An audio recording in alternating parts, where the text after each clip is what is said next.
Who's she? Oh, that's my girlfriend Heather. She'll be kind of sitting in, observing our interview today. Okay.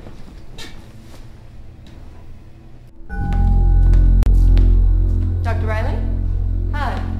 I'm Heather Touch. Pleasure to meet you. Oh, I'm sorry. You don't want to shake my hand. That's okay. I understand. Go ahead, have a seat. Okay, so why do you think that is?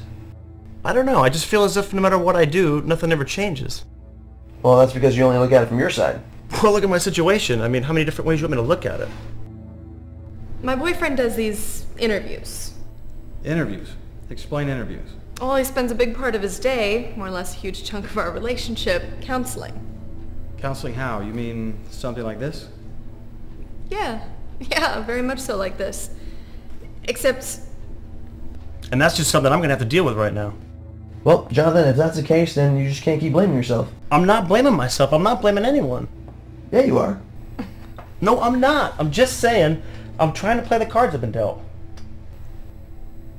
Look, I know it sounds crazy, but you have to allow yourself to open up to understand it. But there's not really much to understand. I just think it's a waste of time. Waste your time or his time? I'm just saying I can't come up with a rational conclusion to all of this. I mean, honestly, does this not sound crazy to you? Well... And that's exactly what I said. I mean, forget about the past and what you did and try to move on. Yeah, it's easy for you to say. Or you can constantly dwell on it. I mean, it's your decision to change. I just feel as if... Is she going to keep doing that? I apologize. Honey, please, we're almost done. Almost done with what? This is ridiculous. No, I guess you're right. I mean, it's not going to hurt to try. Absolutely. Open up to it. Find out exactly what he's talking about. Try to see it through his eyes. All I can promise myself right now is that I'll hear out what he's got to say. And I honestly believe that once you've done that, you'll begin to see his position on all this. I hope you're right. Okay, so next time you come back and see me, I don't want to hear about the same problems we talked about today, okay? I want to hear about some new problems. Yeah, hopefully I can get over this and stop coming to see you. That would be even better. Well, that's it. I mean, without interruptions, they usually last about 5 to 10 minutes each. That's it? This is all you do? I'm sorry? That's it? All these nights when you can't spend time with me, when you're telling me you're working, this is what you're doing? Yeah. Well, thanks again, Doctor. I really appreciate your time. Oh, absolutely. Thanks for coming in. It was a pleasure meeting you. Let me know how this all turns out, you know. Hopefully you and your boyfriend will start to see things the same way. I hope so. May I use your restroom? Oh, yeah, it's right over there. Are you kidding me, Jason? Are you really that stupid? Listen, I told you that you weren't going to believe me. Believe you? This is crazy. You're sitting here giving advice to your bed. You're delusional. You take time away from me to sit here and talk to imaginary friends. They're not imaginary, honey. They're dead. Oh, yeah. Okay. Whatever. You can sit here and talk to your dead imaginary friends all you want. I have an appointment with Dr. Riley tomorrow and we'll see what he has to say about your disorder. Disorder? She's a little fireball, isn't she?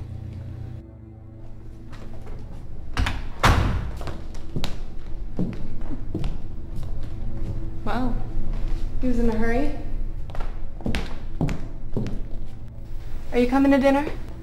Honey, I told you I have about 10 to 15 more people I have to see tonight. You are absolutely ridiculous, Jason.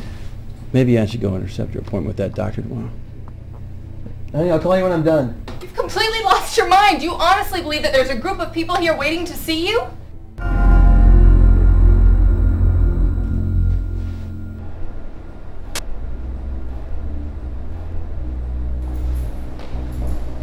Miss Tosh. Yes? Dr. Riley, it's a pleasure to meet you. Sorry I'm late. Did you get my message? I'm sorry. Please, come in. Okay, so you actually spoke to her? Yeah, I actually think she's going to start to open up a little bit. Wait a second. Explain to me how exactly she was able to see you and speak to you this afternoon when she couldn't even see you sitting here next to me last night. Well, it's simple. When she walked into that office, she walked in with an open mind. An open mind that wanted to see a doctor. I'm a doctor. At least I was before I died. But when she walks into this room, she walks in negative and pessimistic, preventing her mind to allow exposure to anything out of the ordinary.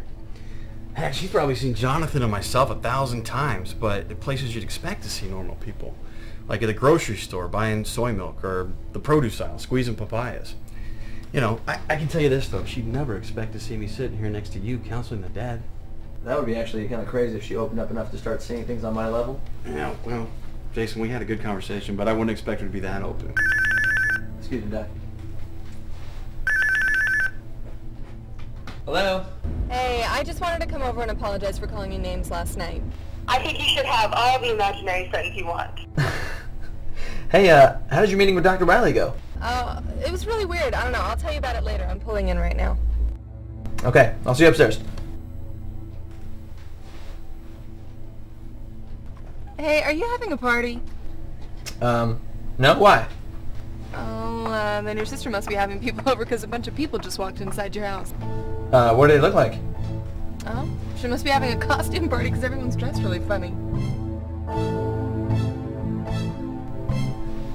She can see. Why? Why didn't you see?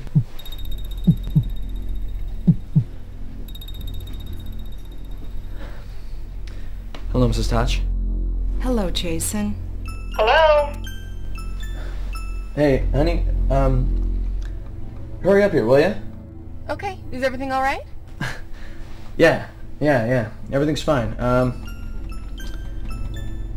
Your mother's here. Jason, that's not funny. You know my mother's been dead over a year. Yeah. Yeah, I know. I guess she still wants to talk to you.